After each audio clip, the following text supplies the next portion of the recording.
It just shows the finished menu that has the graphics in Illustrator and the text with the drop cap letters.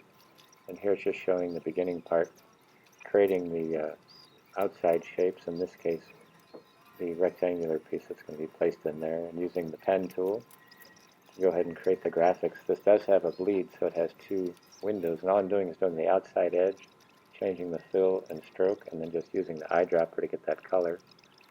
The wine bottle, just doing a Bezier tool with the pen tool, and then duplicating it, flipping it across. And then the grapes are just using this circle tool and changing the different shapes, even grabbing a few, changing the width of it using the profile tool, and then just grouping that together to give it a graphic. And same with the bottle. The image, just bringing the one you did from Photoshop, placing it in there, using a rectangle on top of it, selecting both of them, and then just going ahead and make a clipping mask. The text, just finding a serif font that's bold, and using the type, breaking the type apart and just rotating the letters, doing one final rectangle, make sure it's on top of everything, select it all, and just use the clipping mask.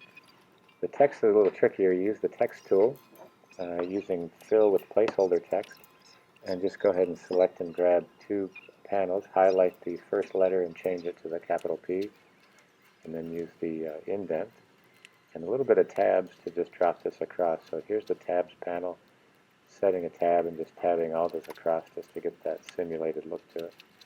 Adjusting the text boxes in order to fit, so there's the two-column page layout.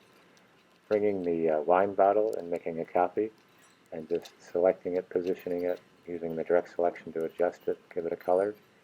And then the last part, I've put a number of photographs of grapes pictures, and just taking a rectangle tool to make the shape of the panel at the bottom.